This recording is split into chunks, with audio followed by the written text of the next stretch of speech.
Hello, welcome everyone. This is another in our series of Ridge Winemaker Roundtables. Thank you for joining us today. Today's roundtable is going to be focused on the topic of Zinfandel, and specifically we're going to dive a bit into the history of Zinfandel and understand the story of the origins of this marvelous grape. First, we're going to do a few introductions. I'm Mark Vernon. I'm the CEO here at Ridge Vineyards. And I'd like to go around and first introduce the members of the Ridge team, and then we'll introduce a very special guest that we have today. So let's start with David Gates. He's our Senior Vice President of Viticulture and Vineyard Operations. Next, we have John Olney, who's COO and winemaker at the Lytton Springs Winery. And then I've got Eric Baher, who's COO and winemaker at Montebello. And then finally, we have Dr. Carole Meredith, who's a retired professor from UC Davis in the School of Viticulture and Enology. She's a world-renowned geneticist and DNA expert, and really did a lot of groundbreaking work on the genetics of wine grapevines, including tracing the lineage of a number of the more popular varietals, including Cabernet Sauvignon, Chardonnay, Syrah, and most importantly, Zinfandel. So welcome, Dr. Meredith. We're really pleased to have you with us today and help us with this discussion about the history of Zin. So before it's a privilege to be here. Thanks for the invitation. Yeah, you're welcome. Thank you for joining us. It's wonderful. Just a quick note on Ridge's status. We continue to be operational. We continue to be blessed with a healthy staff and crew. Everybody at Ridge is safe and healthy. Nobody has contracted the coronavirus at this point. We're working hard to maintain social distance, using masks, using sanitizers, lots of protocols to try to do everything we can to keep everyone healthy. So far, so good. So we want to keep that up. The next thing I want to mention is that probably since the last seminar, there have been some changes in our operation. We, a couple of weeks ago, were able to reopen the Lytton Springs tasting facility. It's in a modified status. We are currently accepting guests by reservation only, and we're doing all of our tasting outdoors in well-spaced places. We do limit the tasting if it becomes too hot, like it is right now in the mid 90 degrees. We will stop taking reservations. So we're trying to take reservations during the hours of the day that's going to be pleasant to sit outside and taste. The other news is that our Montebello tasting room, at the moment, it continues to be closed. However, there has been some announcements by Santa Clara County and the health department that have given us some guidance on how we might reopen. So we're working on that right now, and we believe that we're close to being able to reopen, and that may happen sometime next week.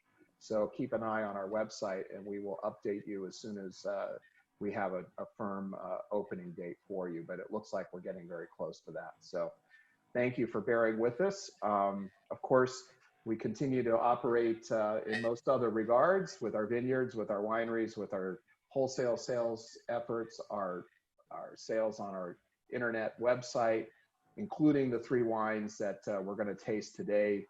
Those are available in very limited quantity. So if you didn't get them already and weren't able to have them in time for the seminar, I encourage you to take advantage of the opportunity to purchase those wines. So with that, the last thing I want to do is again mention how this works with the technology. We have 2 features in the seminar form of Zoom. One is the webinar chat. I can see it's already quite busy with the number of people jumping in and adding to the conversation. The other thing that's important is the question and answer or Q&A function. And if you have a question for any of the panelists and you'd like to participate, please use the question and answer or the Q&A window to type in your question. And then we'll do our best to either pick up those questions and answer them live here with the panelists, or in some cases, our staff may be able to type an answer in and get it back to you, get information back to you that way. So please use the Q&A if you have a specific question for the panel. And with that, I think we're ready to jump in. So the topic of the day is the history of Zinfandel. And I think this is a story that is one that has that took a number of twists and turns in terms of coming to understand the origin of Zinfandel, where it came from, what its history was. And this is something that we're very fortunate to have Dr. Meredith here, who is one of the participants in unraveling the mystery of Zinfandel. Unlike many other varietals in California, which were known varietals that had been brought here from someplace else, and that history was somewhat understood, Zinfandel, the history was less well understood. Where did it come from, and where did it really originate from? So with that, maybe I'm going to turn it over to Dr. Meredith to give us a little bit of a summary and background on the work you did to determine the origins of Zinfandel. Okay, well, the main problem with knowing where Zinfandel came from is its name, because all the other prominent European grapes retained their name. So we had Cabernet Sauvignon here, you know, we had Sangiovese here, we had Nebbiolo here, we had Riesling here.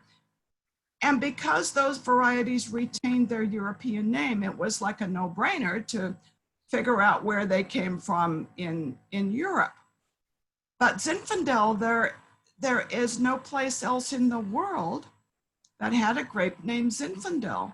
And so that, it was a complete mystery, and we still don't know exactly how it acquired that name, probably just an aberration of some other name and some misplaced tags on cuttings, I don't know. But anyway, we had this grape that was going by a name that wasn't recognized.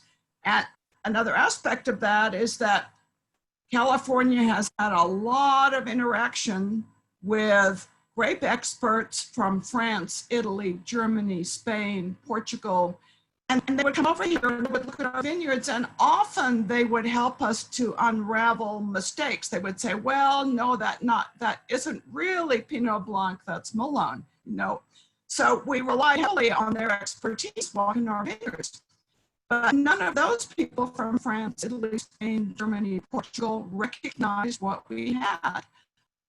Until the late 70s, finally a California grapevine expert, Austin Goheen, was in Italy at a grapevine virus disease conference.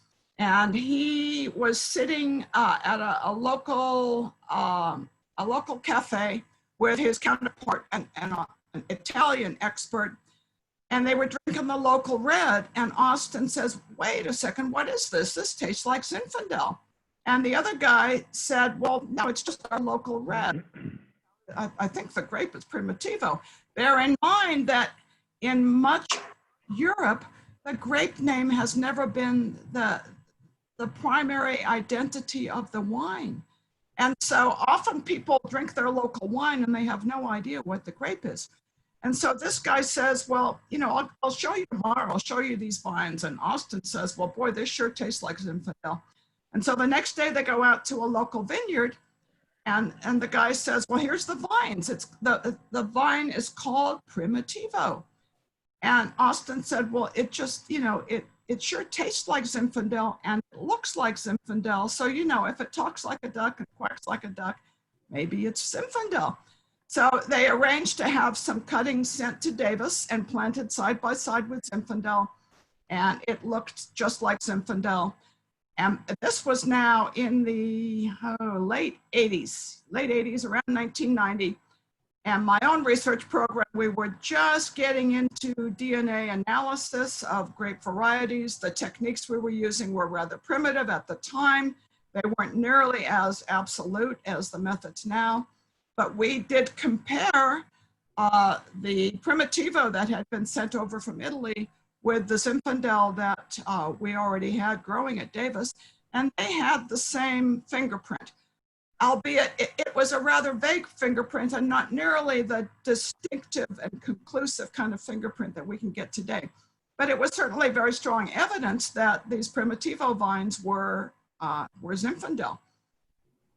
And so that was the first indication we had of a possible European origin for Zinfandel. I might add that prior to that point, because there was no European counterpart known, a lot of people liked the idea that Zinfandel was a native California wine grape. Wouldn't that be great? And, you know, California's own. And we still like to think that today because no place has popularized and made the name and fame of Zinfandel like California has. But it was pretty clear to anybody with any kind of scientific knowledge about grapevines or even botanical knowledge who knows what they look like, that this Zinfandel was not a native California grape. All the Native American grapes, and there are a lot of them, they look very, very different than the European grapes. So it clearly was a European grape. So this work in Italy with Primitivo was our first inkling of a possible European home, but the Italians were the first to acknowledge that, well, yes, this Primitivo that's growing here in southeastern Italy in the Boot, which is Apulia, the Boot region of Italy, Apulia, they were the first to acknowledge that we don't think this is a native Italian grape. We have documentation, historic documentation, that it's probably only been in Italy for a couple of 100 years. So if you look at a map, Italy is a long, skinny country, and it is bounded by water on all sides except the north. And on the east side of Italy is the Adriatic Sea, and that's a skinny little sea. And on the other side of that skinny little sea is the Dalmatian coast of present-day Croatia, and that is an ancient wine-growing region. It used to be called Dalmatia. There we are. So here you're looking at the Adriatic Sea, and you can't quite see the southernmost part of Italy where Primitivo is widely grown, but you can see the coast of Croatia and focus in on the city of Split and the city of Dubrovnik. Those two cities are the areas that we were the most interested in. So knowing that historically there had been a huge amount of commerce, movement of people and goods and all sorts of things back and forth across the Adriatic Sea between the Dalmatian coast and southern Italy, we thought, well, if Primitivo is not a native Italian grape, where would it have come from? And it, you know, it doesn't take a genius to think the most likely place is probably across this Adriatic Sea. And we weren't the first ones to think about that. There had been other people who had thought about Croatia as a possible home for Zinfandel because of its geographic location. But what people had been thinking about then was the grape called Plavac Mali. Plavac Mali is the predominant red wine grape of the coast of Croatia. And it's a prominent grape there. And people had actually imported a little bit of Plavac Mali to UC Davis. And we actually did a DNA comparison with our primitive methods of Plavac Mali and Zinfandel, and it was not a match. At that time, though, because our methods were primitive, all we could say was that it was not a match. We had no information at that time. The kind of DNA markers we were using didn't give us any idea of the degree of similarity there might be. So all we knew is that, no, Plavac Mali is not Zinfandel. What happened then later on, we were kind of stuck there knowing that it's the same as Primitivo, but probably didn't come from Italy, maybe came from Croatia, but we don't know what it is. Maybe it doesn't even exist in Croatia anymore. We know it's not Plavac Mali, but what is it? maybe it's a Croatian grape, but we're kind of stuck because we don't know anything about Croatian grapes. We don't know any people in Croatia. We don't have them in our collection at UC Davis. And so it all kind of went on hold for a while. And I really got interested in trying to pursue this. And I talked to Mike Gergich of Gergich Hills. And he, of course, was very enthused because he had long thought that Plavets Mali was Zinfandel simply by tasting the wines. And so when we told him that Plavets Mali was not Zinfandel, of course, he was very disappointed, but he still really thought that it probably came from Croatia because the vines reminded him of vines he had seen as a young man in Croatia. And so I began to get the notion that I really want to investigate what's going on in Croatia and learn more about their vines. But Mike Gergich is a winemaker and not a scientist and didn't have the appropriate connections that I kind of needed. I needed a grapevine geneticist, kind of my counterpart, who would speak my language. English, of course, would be nice too, but also the language of genetics. But I didn't know anybody. And so the whole thing just kind of simmered for a while. And I didn't know what to do because you can't just hop on a flight to Zagreb and get off a plane and say, take me to your vineyards and start tromping around. You really need somebody with the connections there and some knowledge of local vineyards and who can get you to where you need to go. Well, an amazing thing happened. It was in December of 1997. December of 1997, I got an email. Now, prior to all this, my research group and I have been working on lots of other wine grape varieties. And we had acquired a little bit of notoriety for figuring out the origins of some of the classic wine grapes, particularly Cabernet Sauvignon, which was the first one that we discovered. And so I got this email, and I always like to put this in Ivan's voice. Dave, you'll appreciate this because you know Ivan. So this email said, "Dear Dr. Meredith, my name Ivan Pejic. I am grapevine geneticist, University Zagreb in Croatia. And I wonder if you might be able to help us with our native grapes." And I'm reading this and I can hardly believe it. He is saying, we've been following your DNA work. We know we have a lot of interesting stuff here in Croatia. We're afraid, given the globalization of viticulture and the growing dominance of international varieties, not to mention the proximity of Italy right next door with a huge Rochedo nursery that's dying to sell all kinds of grapevine plant material to Croatian growers to get them in the game with Merlot and Chardonnay and all these international grapes. And so Ivan said, we're concerned about the future of our indigenous grape varieties, and we'd like to learn more about what we have and to preserve them before they are lost forever. And this is a situation that has occurred in all of the other European countries.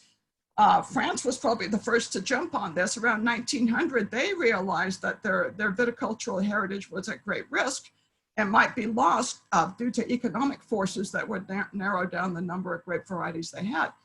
So basically, Ivan was asking for my help in figuring out what they had. And I said, I would love to help you if you will help me find Zinfandel because I think it's in Croatia. And Ivan said, what is Zinfandel? Because of course, nobody else uses the name. So it made no sense to him. What is Zinfandel? So I kind of quickly explained what is Zinfandel, very important variety to us Californians. We really think it came from Croatia. And let's work together. So that was December of 97. 6 months later, Ivan and I were shaking hands for the first time in the lobby of the Zagreb Sheraton Hotel. And that was the beginning of a fantastic collaboration. To make a long story, it's a very, very long story, but it took us 3 years. We did a lot of work. I had several trips over there. But a lot of times it was just Ivan and his colleague, Eddie Malatic, going to old vineyards, talking to growers, trying to find all the weird grapes they could find that were growing along the Dalmatian coast of Croatia. And then we would analyze that grapevine material back at our lab in Davis. And we found lots and lots of interesting grapes, almost all of which were unique to Croatia, but we weren't finding Zinfandel. What we were finding, interestingly enough, was grapes that were really closely related to Zinfandel, because by now our DNA methods did allow us to say, well, you may not be Zinfandel, but are you genetically related to Zinfandel? And we were finding that in most cases, yes, it was like all of Zinfandel's cousins were there, but not Zinfandel. But finally, after 3 years, we found Zinfandel. It was growing in a vineyard very close to the city of Split, which you saw on the map, old Roman city. It was growing in a vineyard that had, what, maybe 5,000, 9,000 vines, most of which were Plavet Smalley, but there were a few other vines mixed in, and several of them turned out to be Zinfandel. It was later found in another location. So it took us 3 years, but we finally found it. And I think one of the most important things to realize is that there was hardly any there. It's not like it was Plavet Smalley. It's not like it was the most important variety in Croatia. We just needed to recognize that it was going by a different name. No, it was a grapevine variety that had almost disappeared. So I like to think that had we started our work 5 years later, it would have been gone, and we never would have found it, and we just would have been left to speculate. So it was very fortunate that we got there in time and we found it there. And now, as Dave can certainly attest, because he and Rich have been very much involved in assisting the Croatians, there is now a resurgence of interest there. They are propagating it. They have cleaned up plant material that was cleaned up at UC Davis. And so now they know that they have a variety of global interest of ancient heritage. What we now know is that it is centuries old. It has been documented back to the 1300s, and it was already the most prominent variety on the Dalmatian coast in the 1300s. So that tells you that it had been around for centuries before that. So it's probably a 1,000-year-old grape variety. And, you know, everybody thinks that certain grapes are noble grapes, like Cabernet Sauvignon is a noble grape. You know how old Cabernet Sauvignon is? It's 300 years old. It's just a baby. Come on, give me a break. Zinfandel is 1,000 years old. This is a historic, noble grape, and this is a grape that really deserves a lot more respect. And I think we're beginning to see that now in California. I think we're beginning to see people make more balanced and nuanced zins that are really bringing out the complexity that the variety has to offer. I think that's enough on that, right? That's awesome. No, thank you. So, Yeah. so Dave, maybe just one word from you on the fact that what then happened in terms of getting some of those vine cuttings from Croatia and bringing them here, having them cleaned up, and then tell us what you did with those and how we then end up with this bottle of wine that we're going to taste. Yeah, that was a great story, Carole. Thank you. Fantastic. And so the original vine has a tongue-twisting name called Streljenik Kasteljanski. Little blue, pretty blue from Kastela, which is the village where it was found. There were a couple other ones that came with the name of Tribidrag. Those we helped, along with some other wineries and Zinfandel advocates and producer members, helped get into California and had them cleaned up so that they were free of virus. They then went back to Croatia, and they also went in the ground in California. And we were fortunate enough to plant some at our Lytton Springs vineyard at Lytton Estate West. And the very first wine that we made from these grapes is the 2017 Tribidrag. Now, Tribidrag is the name. There are a lot of other researchers looking at this once it got this story got legs. And there's this great historian, Ambrose Tudor, that did a lot of research back in archives and came up with this name that Zinfandel was known of on the Dalmatian coast, as Carole was talking, and it was called Tribidrag. And like any old grape variety, there are a lot of other names for it too. But Tribidrag seems to be the one that was the most prominent. So Carole having her own winery she was able to use Tribidrag, bottle the first Tribidrag in California as a fanciful name. So there's this great get out that you can do for the tobacco and basically the TTB, the feds, where you have to register everything, and you can do names that are fanciful, that are made up names. And so Tribidrag, even though it's as a fanciful name, it really does relate to this ancient variety. And Carole, could you have your bottle?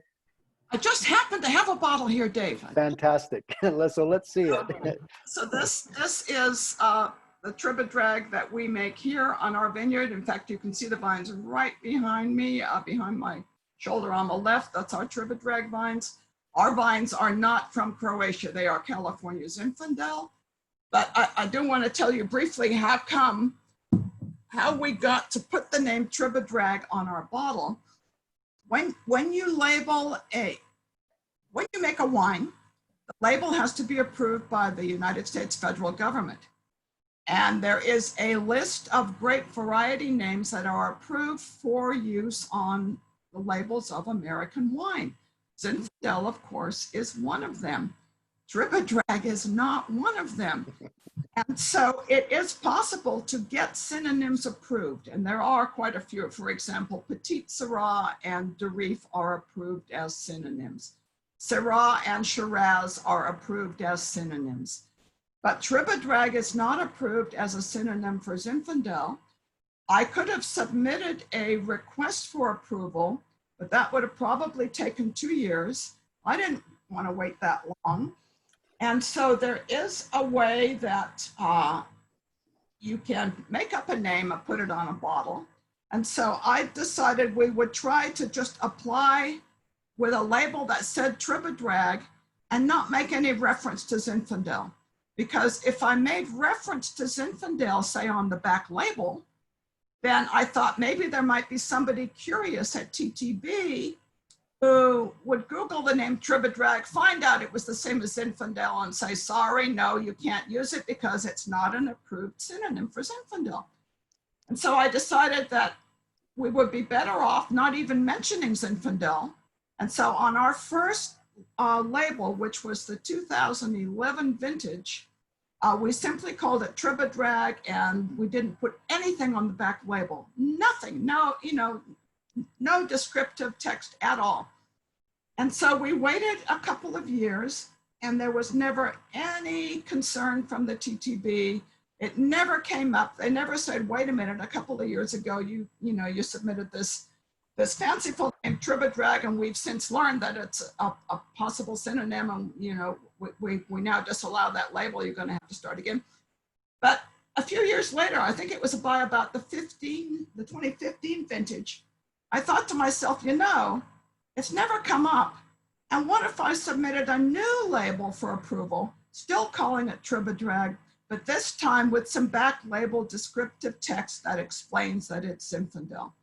If they turn that down, then I still have my approved label that has no descriptive text, so maybe I can fall back on that. So let's just give it a whirl. So, and I do all my own compliance, so I'm submitting this myself, right? And so, when you do stuff yourself, you can take risks, where when you hire a compliance person, they don't want to take risks because they have to be more careful. I don't have to be careful. So I'm just risking my own wine sales. So I submitted a new label for approval for the 2015 vintage that explained on the back that this was the ancient name of Zinfandel. Approved right away in a couple of weeks, no problem. There's never been a problem. So it's still not a synonym, but nobody at TTB has ever raised any questions about it. It's awesome. Now they've probably watched this virtual tasting. There could be someone from TTB on. We may have to destroy the tape after. Yeah, destroy the tape. At this point, I think we could probably go ahead at this point and get it approved as a synonym. Yeah, I think so. Oh, I of talked course, about yeah. doing this together. It would be very easy. There's so much support for it. It would be a completely irrefutable, strong case. It's just kind of a hassle. It's a bureaucratic process that takes a while. Yeah, we'll let. And to kind of finish the Tribidrag story for the Ridge label, when we were trying to figure out what to call this wine from the Croatian Zinfandel grapes that we had planted at Lytton West, that I went to Carole and asked if we could use the name, because once you Wait, let me just add, Dave. Yes. You and I have known each other for more than 30 years. So Yes. like you were just contacting me out of the blue. Yes. So. That's true. That's true, Carole. And so I said, well, could we use this name? Because fanciful names in the wine business are gold. If once you get one, it's, think Red Truck, or they're hard to come by, and they're very valuable.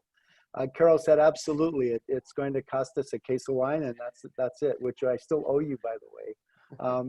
And so, yes, she said, no problem, we can use it. So here you go. The Tribidrag's on the label. So thank you, Carole, for that. Yeah, that's wonderful. My pleasure. So John, let's transition now. We've had this great story, this history, these vines that we got brought to California, cleaned up, planted at Lytton West, and now it's time to pick some grapes and make some wine. So tell us your experience with this first vintage of this wine, and how did it compare to all the other Zinfandel grapes that you've worked with from Lytton West specifically? Yeah, so actually, first kind of an overview, I really like the flight. It's what's neat about, I think, all three of these wines is that they, for me, they kind of exemplify how, Zinfandel does not have to be necessarily a powerhouse wine, a wine that have, are super high in alcohol, super oaky, super everything. So, as I tasted through them, I really saw some really nice finesse in all three of the wines. So, and for the Tribidrag, it wasn't even until 2017. Obviously, the vines were, what were they, 3 years at that time, David? Yes. That's right. And, going into the growing season, we weren't even sure if there were going to be enough grapes to make wine from them. So it was a pleasant surprise when we got just, I think, a little over a ton of grapes. And, obviously, the curiosity here was to see, can we see some sort of difference between Tribidrag and all of the other Zinfandel, which it's surrounded by, and that we've grown for many years. And I really tried to focus on really making it, in terms of winemaking style, making it in as neutral a way as possible. In other words, let's stay away from new oak. Let's really focus in and see what we can taste here. And one of the surprising things immediately was that the grapes really, the ripeness and the flavor, developed beautifully, and yet there was still this really firm acid to the wine. One of the challenges in a lot of places in California in growing Zinfandel, especially in warmer climates, is that as flavors develop, acid really drops off. So trying to get a naturally balanced wine, can be a challenge. And here, these grapes came in with just a beautiful pH to them, which I think you can see in the finished wine here. There's a real vibrancy to it. The fruit really leans towards, the cherry, almost a cranberry quality to it. So, what's going to be interesting, of course, is as the vines mature, as we are able to make a few, get a few vintages under our belt, to see if there's a consistency, as the vines get older. And what I'm really looking forward to is to for us to be able to get some of our own wood right off of this block of Tribidrag, plant it in another part of the vineyard, and then see if we get a similar results, which would certainly lead us more to believe that it's actually, you know, that maybe there is some kind of a difference in terms of how Tribidrag, you know, how it reacts to the environment here, or maybe not. Maybe it just starts tasting exactly like Zinfandel. So, you know, there's a lot to discover here, but so far it's been a really interesting journey. Fantastic. Okay. I think with that, are we ready to move to the second wine, and which it also has an interesting story behind it as well. So we got to really go into the deep history of Zinfandel with the Tribidrag wine, but the Heritage Zinfandel wine is also a wine that is that provides a connection to history, and in this case, it's really a history of these vines in California itself. One of the things that was happening, as Dr. Meredith described, in Croatia, there was concern about a loss of history and of historical varietals. In California, there was a lot of discussion about old Zinfandel vineyards and the loss of those vines being pulled out, and vineyards being replanted to housing tracts or Cabernet or other things.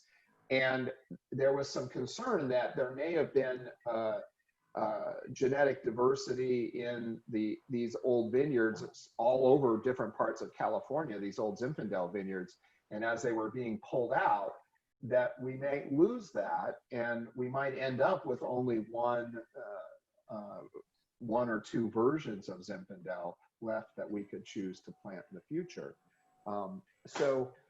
There was an idea that maybe it would be a good idea to go around California and collect budwood from these various old Zinfandel vineyards in all these different locations. And because historically Zinfandel was one of the most widely planted wine grape varietals in California. It's been grown in almost any place you can grow wine grapes. Somebody had planted Zinfandel at some point in the past, it would seem like.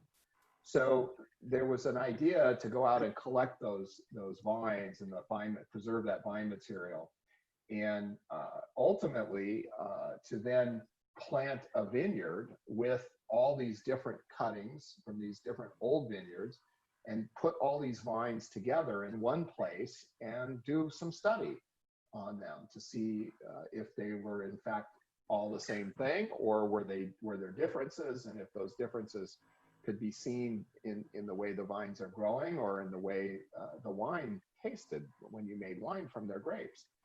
And the Zinfandel Advocates and Producers Association, ZAP, which Ridge was one of the founding members of, which started up over 25 years ago, decided to take this on as a project and raise money and help fund this research activity.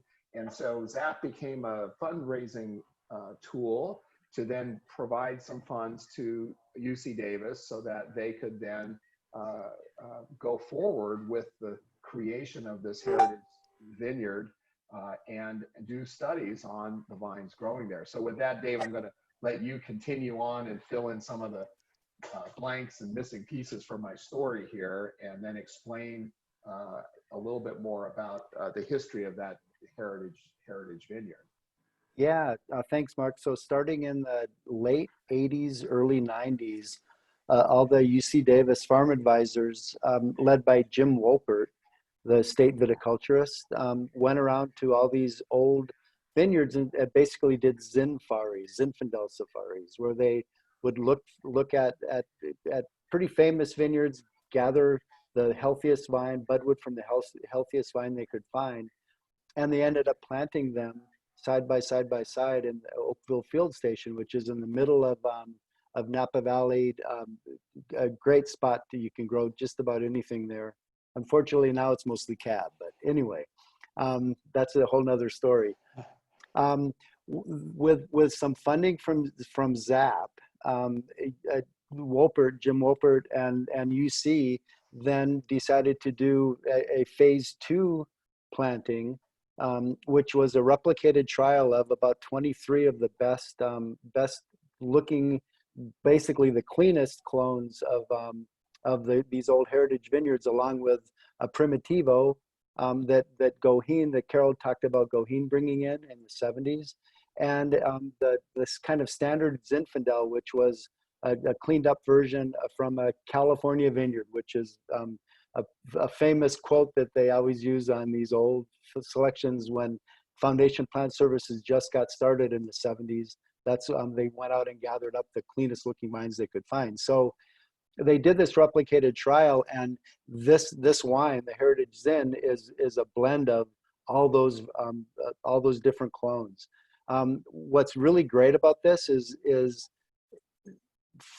that ZAP helped fund all this great analytical work that through this vineyard's 10 or 15 years of life, that they could then put out on their website, on Foundation Plant Services website and all the nurseries websites, where you could look at the viticultural data from all these different clones and decide which one worked for you. And the other thing that they did was made some beautiful replicated trials of certain of the clones that showed the most promise at UC Davis, and started tasting them, because viticulturally they don't show a lot of difference, but the winemaking, there is some difference. And one of the things that Eric did back in 05 or 06, when just as these the three different clones or selections that we had at the Witten Ranch were in, we bottled them up separately, and they made very different wines. It's kind of amazing. So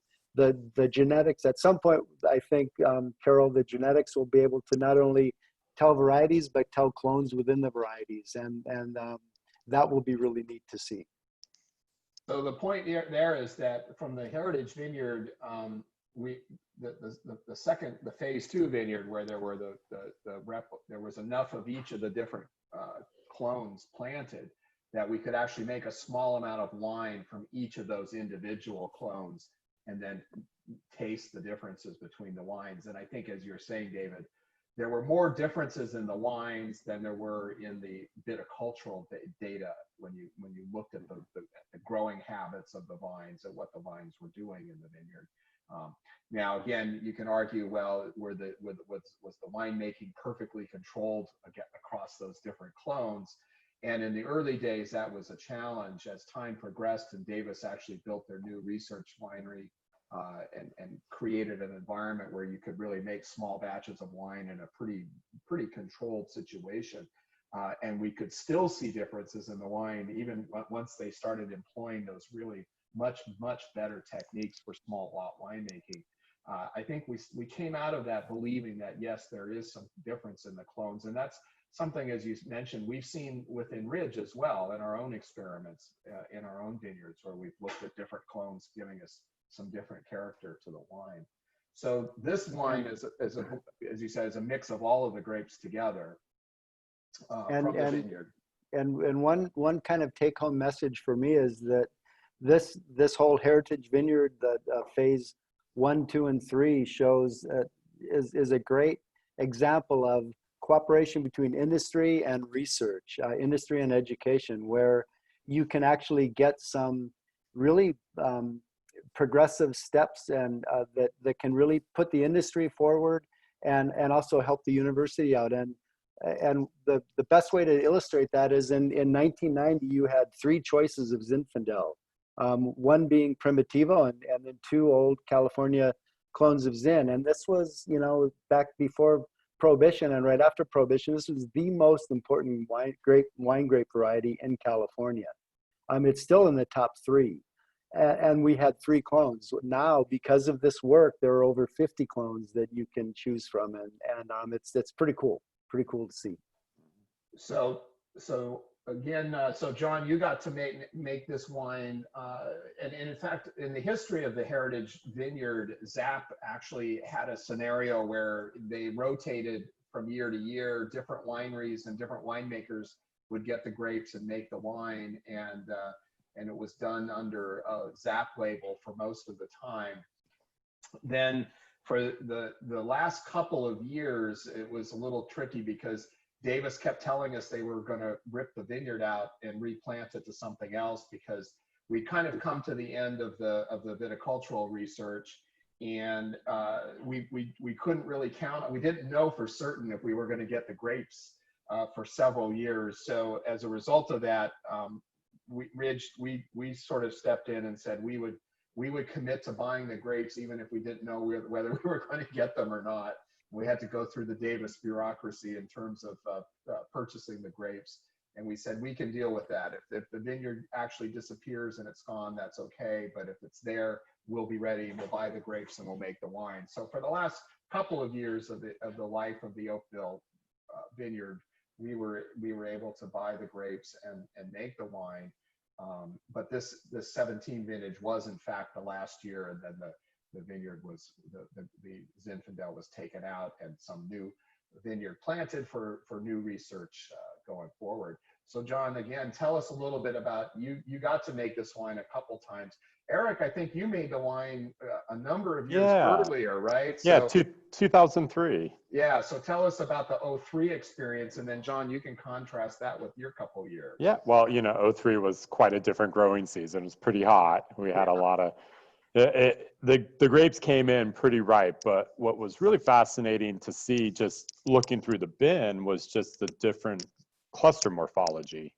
I mean, you could just pick up all these clusters and they all had different flavor, different shapes, and in total in the fermenter, it just, I think, made a much more interesting wine because of all that genetic diversity that came in from all the different heritage vines. But yeah, 3 was big, it was rich, it was a very robust Zinfandel. And I'm sure it's aged well. I still have some in my cellar at home. I should open one tonight and see how it's coming along. That'd be fun. Yeah. So John, tell us about what you saw in those bins when they came in. Sure. Yeah, the first thing, I would say is, I mean, one of the things I really love about this vineyard is that, Carole mentioned, Zinfandel, maybe deserving a little more respect than it gets. And, it's kind of amusing if you're, this comes from right in the middle of Napa Valley. And if you take a drive, from the northern part of the valley in St. Helena down Highway 29, you're just surrounded by a wall of Cabernet Sauvignon until you get right to the middle of the valley in Oakville.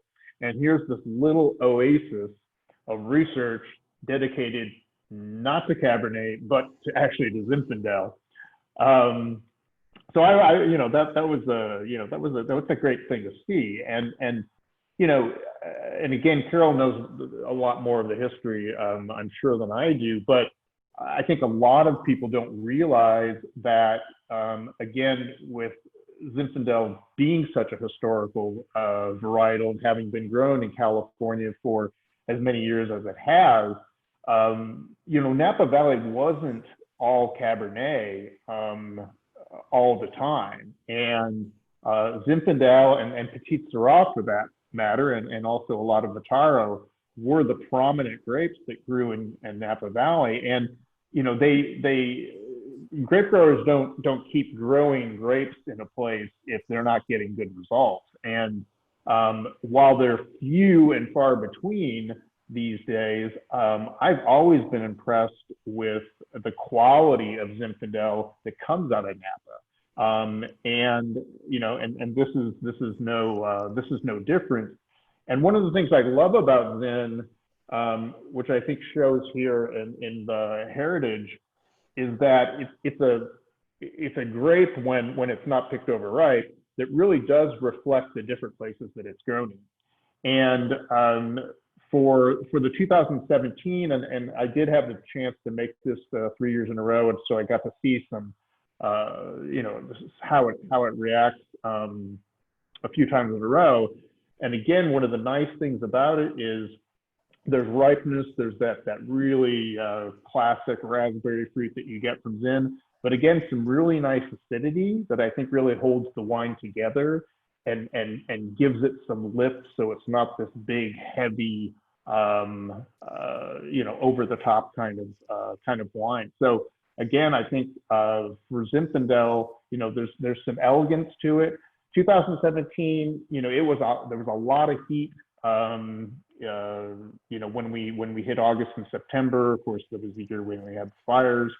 So we picked it probably a little riper than I would have liked to, but I think it still maintains some really nice balance and pretty fruit.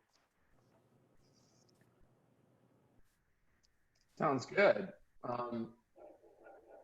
So Dave, any comments you have? You've tasted a number of the vintages of the Heritage Wine. Any last comments you might have on this, as far as the actual wines that came from the vineyard? Yeah. I mean, I suppose I could be my typical smartass self and say that Napa, the middle of Napa, is a great place for Zinfandel. The few wineries the few vineyards that these great wineries like Turley or Bialy have helped keep in the ground. The wines from them really show that. If you have a chance to taste those, it's a great spot. And then talk a little bit about the phase 3, which was after the end of the vineyard at Oakville, the creation of 3 more heritage vineyards, including especially the one at Lytton Springs. And yeah, so like phase 2, we chose, we being basically ZAP members, along with UC Davis, chose between 20 and 25 different clones, including a Primitivo and the 03, the kind of standard Zin clone, but chose different regions. So there's our vineyard at Lytton West has one of those clonal trials. Bedrock Vineyard in Sonoma Valley has one, and Peachy Canyon down in Paso Robles has the 3rd one. And that was basically we committed to growing them out, and then while Davis could do it, we sent some grapes over to be made into wine, and the wines were definitely showed regional characteristics. One of the wines the clones that we made wine from in all 3 places was a clone that came from Lytton Springs, and it showed better in the wine made from the grapes grown at Lytton Springs than it did in Bedrock. And one of the other grapes was Old Hill, which is from Sonoma Valley, and that seemed to show better in the Bedrock trial. So go figure, maybe they're kind of acclimating to where they were actually growing. But anyway, that's maybe adding a little bit of personality to the vines that isn't quite true, but it did seem to be that way. And those were double blind tastings. So anyway. Yeah. Okay, well, then let's move on to the last wine of the 3, and that's the Heart's Desire. And so again, maybe start with Dave. You could explain where this word Heart's Desire came from, and then and where these vines are growing. Tell us a little bit about that, and then Eric, you can tell us about the wine. Yeah, so go ahead, Dave. Yeah, so Dave, tell us about Heart's Desire. So Heart's Desire is the name of is one of the names of the vineyard that we call the Witten Ranch. The ranch is called the Witten Ranch, and the actual grapes came from what we call the Old Patch. So these are the oldest vines that I farm, or that Ridge is able to farm. Lucky enough to be their caretakers for these few years. We've been working with this vineyard since 1966, and we've actually replanted some of the vineyard in 1990 and took out a 32-year lease from the Trentadue family, and in that replanting, we chose 3 different Zinfandel selections. I don't call them clones because we went and did selections in the vineyards. One of those being Heart's Desire, which comes from the Old Patch, and those vines planted in the 1890s, and they are also part of the Heritage Zin collection that we talked about. The Foundation Plant Service numbers 31 on for Heart's Desire, and they've always done really well.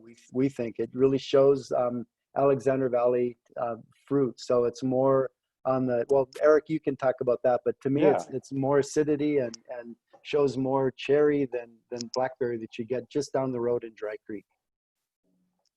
Yeah, yeah. And then the other clones you planted, one came from here at Montebello. Yes, So nice Pichetti. kind of mountain, cool climate, old Zinfandel selection. And then the other came from far north up in Mendocino, another cool spot. So you kind of transplanted them all into this beautiful piece of ground with gravel, the nice microclimate that we have at Geyserville. And then since 95, we've done these really controlled experiments of picking the fruit, bringing to the winery, crushing into the same type of tanks, treating everything identical, and press off on the same day, barrel them down into neutral oak, and then just really see what the differences are related to the DNA of the different selections. And what we found with Heart's Desire being so acclimated to that microclimate and soil, it captures all the beautiful elements of Geyserville, the elegance, the stone fruit, the cherry, the nice juicy acidity. And so 2011 was one of those vintages where we fermented everything, again, controlled experiments, we tasted, and we just saw how beautiful this wine was and deserving of a separate bottling. We don't do this all the time. In fact, the 11 here is probably the last time I've done it, where we could actually afford to hold some volume out of the main blend. We've been under a lot of pressure of the last 6-7 years with drought and all affecting yields. We've not been able to hold out bits and pieces. But I did do that experiment in 2003. That was one of those years where I did the 3 separate bottlings. So we did bottle a Heart's Desire, Pronzolino, which was the Mendocino vineyard, and then the Pichetti for the name of the clone that came from Montebello. But as far as winemaking goes, I mean, it's all natural yeast, natural malolactic, barreled down in this cellar in old neutral barrels and racked for clarity. So again, holding everything constant, you could do your blind tasting and taste and really see how this Heart's Desire really just checks the box on hitting all the wonderful flavors of Geyserville and character of Geyserville. So one of the questions that's popped up is about aging and Zinfandel aging. So, and this is a 2011 that we're drinking right now. And yeah, and it's still on the young side, but it has a little hint of some evolution. Right. Yeah. Some secondary characters starting to come in, and yet still plenty of fresh fruit and still lively. I think the acidity especially keeps Geyserville itself, and in this case, the Heart's Desire, lively, wine for quite some time, doesn't it, Eric? Yeah. And, we have such great acidity naturally across all the blocks at Geyserville, when we're bringing the fruit in.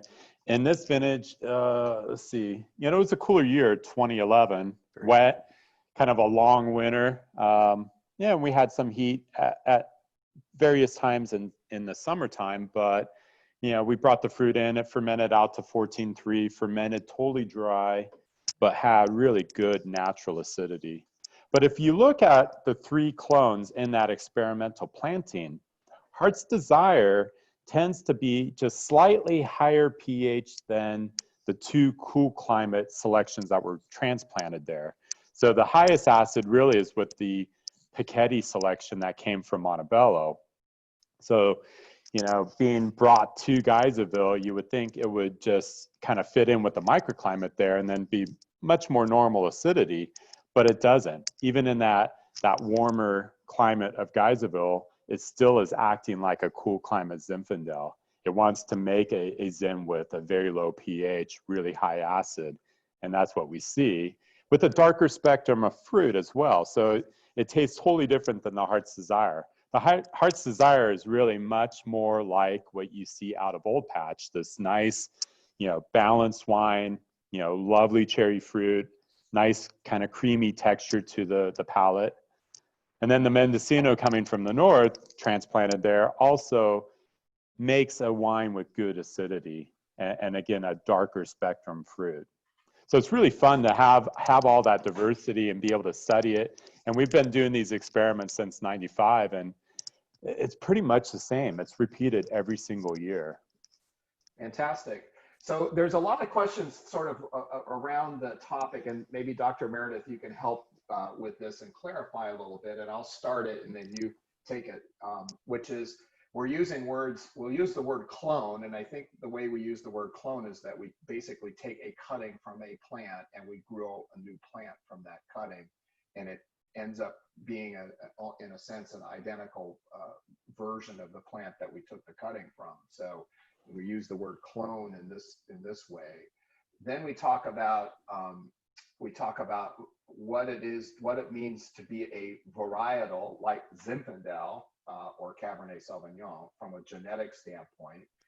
And then we also talk about the fact that, but within Zinfandel or within Cabernet or any of the varietals that we know, there is some genetic variation from plant to plant, and that probably can grow over time, especially if the plants are, in different places. So what causes the genetics within a given variety to change and maybe change over time? What things can cause that to happen? And so, and then how does that interplay with something that actually can result in a new variety coming from an existing variety? Okay, you got a couple of days? All right, yeah. This is like one of the classes you probably taught for how many semesters? First of all, it's important to recognize that grapevines are propagated vegetatively, okay, not from seeds. So it's like roses or apple trees. Once you've got something that you like, you can perpetuate that by just taking cuttings or buds. And that then perpetuates the characteristics that you like. A lot of plants, if you grow them from seed, because the seeds are the result of cross-pollination, the seeds produce an individual that is different than either of the two parents. Exactly like with human beings, okay? You are a combination of traits from both your parents. You are a unique individual. Grapevine seedlings are unique individuals. So if you want Zinfandel, you've got to use a cutting from Zinfandel. If you want Cabernet or Chardonnay, you've got to use cuttings or buds. You can't use seeds. Seeds do sprout in vineyards, and that happens all the time. You get little seedlings popping up in vineyards, but they are not the same as the vine they came from. So every single variety that we have began as a single seedling, one plant. And that, I think, is hard for people to grasp. They can't quite get their heads around that. But if you look at a really widespread variety like Cabernet Sauvignon grown all over the world, it all came from one seedling that popped up probably in Bordeaux, probably around 1700 in a vineyard somewhere, one plant. And what happens is, and this is the same for every single variety, including Zinfandel, what happens is in old traditional vineyards, lots of times vines would die for lots of different reasons, and vines weren't in nice straight rows, they were just kind of scattered. And if a vine would die due to disease or some kind of mechanical damage, there'd be an empty spot. And if a bird drops a seed in that empty spot and a vine pops up there, a seedling, then the farmer is happy, he's got something growing there. And so old vineyards end up being a real mixture of a lot of different things, many of which started off as just volunteer seedlings, like you'll sometimes get a volunteer zucchini plant in your yard, the same kind of thing. So, but what happens over time is that a farmer, an attentive farmer, will notice differences in the vineyard. And so one of these volunteer seedlings might have attributes that are appealing. For example, let's say you get a killing frost, as happened in Bordeaux around 1706, I think, and a lot of vines get killed off. And guess what? There's this brand new vine that just popped up in the vineyard, and it breaks bud a little bit later. So that spring frost that killed off a lot of the vines that were already there, this one that hadn't yet broken bud, it does great. Hey, let's take some cuttings from that one and fill in the new empty spots that we have. Let's fill them in with this new vine that seems to do well. And usually the reason that farmers select these volunteer vines to multiply even further is not because they make good wine, because you don't find that out until much later. Plus all the grapes from all those mixed up vines gets all thrown together anyway. So in an old vineyard, you never find out what wine came from a single vine. It's usually for viticultural reasons that a farmer would begin to then multiply out a new vine that had some appealing characteristics. So that's how a variety starts. So that's how Cabernet started. That's how Zinfandel started, Chardonnay, Syrah, you name it. Every single one started from one single vine. But in most cases, this is hundreds and hundreds of years ago. Even though with Cabernet, it's only 300 years ago, but with something like Pinot Noir, it's 2,000 years ago, Syrah over 1,000 years, Zinfandel probably over 1,000 years. And so when you are growing a vine for that many years and using an existing vineyard to get cuttings to propagate additional vineyards, what happens is, even though it all started as one single individual, a genetic individual, over time there are random mutations that occur. You've heard about the coronavirus mutating. Most of those mutations are random and have virtually no impact on the epidemiology of the virus. It's the same thing in grapes. Most of these mutations that occur have no significance, but every once in a while there'll be a mutation that, say, makes the berry smaller, or makes a cluster looser, or makes bud break a little bit later, or makes resistance to downy mildew a little stronger, or makes the aroma a little more fruity. You know, there are these subtle differences. And over time, the people who are growing the vines and making the wine, they begin to notice these differences, and they then exert some preference in selecting which vines are going to be used for propagation material for future vineyards. So what happens over time, and we're talking centuries, and we're talking thousands of miles, we're talking multiple continents, especially when you look at an international variety like Cabernet or Chardonnay. So what you end up with is these it's subtle divergence that occurs strictly through random mutations and the selection for really subtle differences. So in a and the older the grape variety, the more likely you will have meaningful differences. So when we have a subtype of a variety that has a meaningful difference that has been noted by either growers or winemakers or both, then sometimes that subtype is given a distinctive name or number. In Europe, it's usually a number. In the New World, or in California especially, it's often a name associated with a vineyard where that type first became well known. And so that's what we call clones. A clone is a subtype of a variety that has arisen as a result of the accumulation of somatic mutations, random mutations, but mutations that had economic interest over time. So it's an uncontrolled process. It's a random natural process. People cannot make clones. They cannot say, I'm going to make a Cabernet that has more of a muscat aroma. You cannot do that. It just happens on its own, and people have to be observant and take advantage of it. Fantastic. That's a great answer and a great explanation. I think that helps a lot. Well, I think we've now, with that, reached the end of our time together.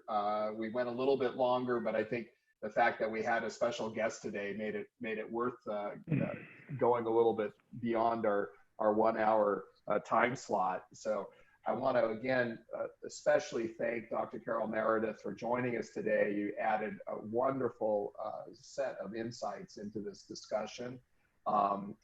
Thank our winemakers for producing yet again some spectacular wines, and for Dave for nurturing and caring for those vines out in the vineyard. I mean, he just loves them like they're his children, and does a marvelous job with producing some excellent fruit for us to work with here. So look for these 3 wines. If you haven't gotten them already, you need to get them quickly because there's not much of them. You should also get Carole's beautiful wines as well. I'm glad she was able to share that with us today. And I think if you've never had her wines, you need to do that to enjoy what she has been able to do with her grapes as well. So with that, I think we're going to sign off and say thank you for joining us. And I think we will be, as we said, we will continue to do these seminars, and we will let you know when the next one is planned and what the topic will be. So keep an eye out for that. Thank you, everyone. Carole, thanks so much for joining us. It was my pleasure, Dave. You know, I've got a soft spot in my heart for Ridge. Ridge is a winery with so much integrity. And Paul Draper, of course, has been a very big part of that. And I really loved that from the very beginning of our efforts in Croatia, that Ridge was so interested and provided some support to the Croatian scientists. And I think this work probably couldn't have been nearly as successful without the support of Ridge. So thank you. Excellent. Thank you. All right, we're gonna say cheers and goodbye.